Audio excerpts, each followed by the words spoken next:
Привет, девочки! Сегодня хочу поделиться очень простой, но реально крутой маской для лица, которую можно приготовить из подручных продуктов дома. Все максимально натурально, и потом ваша кожа скажет вам спасибо. Что нам понадобится? Во-первых, это обычные дрожжи. Именно те самые, которые мы с вами используем для выпечки. Это вообще кладезь витаминов группы В. Они помогают коже быстрее обновляться, выравнивать тон. И если какие-то есть у вас на лице высыпания, то они тоже могут помочь, потому что немного подсушивают и успокаивают вашу кожу. Берем дрожжей 1 чайную ложку. Я вообще, девочки, очень люблю маску из дрожжей. Она мне очень нравится. И ее эффект и результат я вижу на своем лице. В дрожжи можно добавить молоко, теплую воду или любой чай. Можно добавить зеленый чай, чай из ромашки, чай из мяты, вот, и из других трав. Добавляю небольшое количество и все хорошо и тщательно перемешиваем. Молоко отлично смягчает кожу. Также оно убирает сухость и делает нашу кожу более гладкой.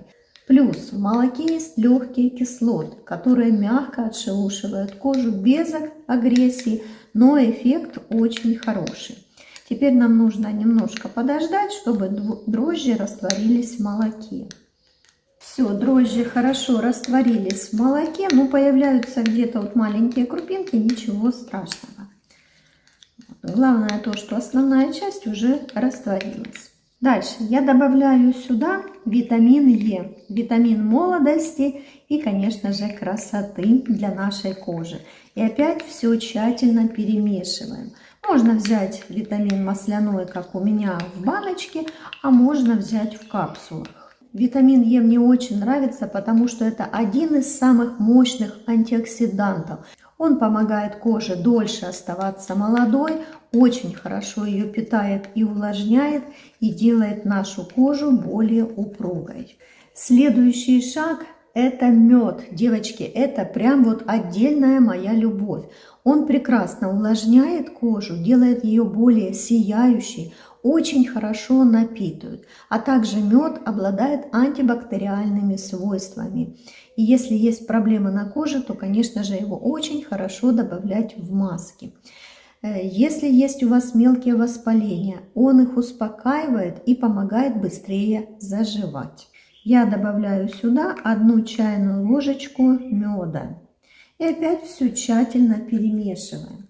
Если же у вас есть на мед аллергия или есть купероз, то тогда вы мед можете заменить гелем алоэ вера. Алоэ – это тоже супер вещь для увлажнения и восстановления нашей кожи. Он хорошо и успокаивает, и снимает покраснение, и делает кожу более свежей на вид. Девочки, смотрите, и для загустения сюда можно добавить любую муку. Можно добавить льняную, овсяную, миндальную, рисовую. Я сегодня добавлю овсяную муку. Добавляю сначала пол чайной ложки, хорошо перемешиваю, чтобы маска не получилась слишком густой. Если будет мало, я добавлю муку. Маску я делаю небольшое количество, чтобы она у меня не оставалась. Но также хочу сказать, если вы соберетесь и сделаете большее количество маски, то ее можно хранить 7 дней в холодильнике. Но выливайте ее в чистую баночку и накрывайте плотно крышкой. Видите, маска еще остается не густой, поэтому я добавляю сюда еще муки. Еще пол чайной ложечки. Получается в итоге у нас полная чайная ложка с горкой. Так. И все, достаточно. Вот чайную ложку с горкой добавляем муки. Мука тоже очень хорошо подтягивает нашу кожу, и она работает как лифтинг-эффект на нашем лице. Во время подсыхания она немножко подтягивает нашу кожу.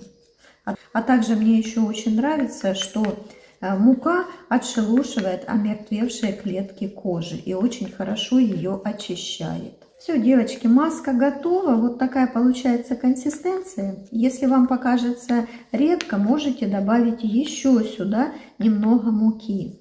Наносим эту маску на чистое лицо. Я вот так наношу очень хорошо. Даю маске немного подсохнуть и затем наношу второй слой.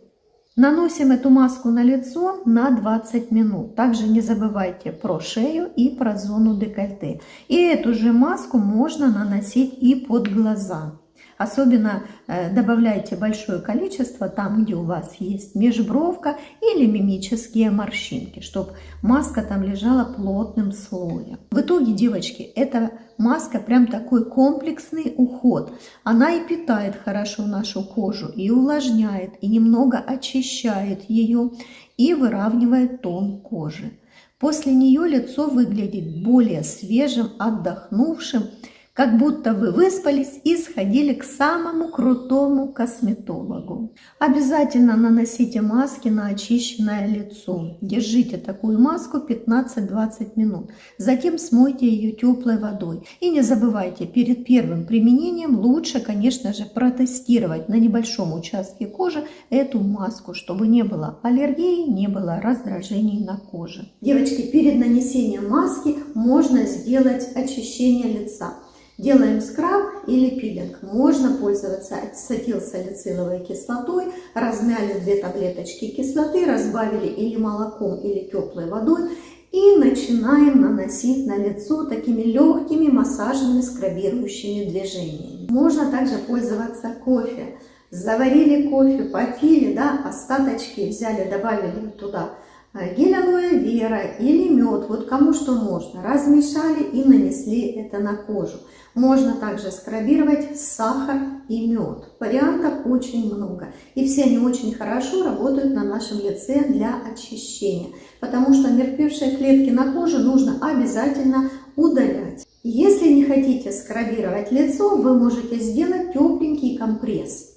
Я смачиваю полотенце в теплой воде, накрываю теплым полотенцем лицо и оставляю буквально на 1-2 минутки. И потом сразу же на теплое лицо я наношу эту маску. Эффект потрясающий. Если, конечно же, у вас купероз, если есть проблемы на коже, которых знаете только вы, то, конечно же, ни скраб, ни теплые компрессы вам делать не нужно. Если вы будете делать эту маску, обязательно в комментариях напишите о результатах.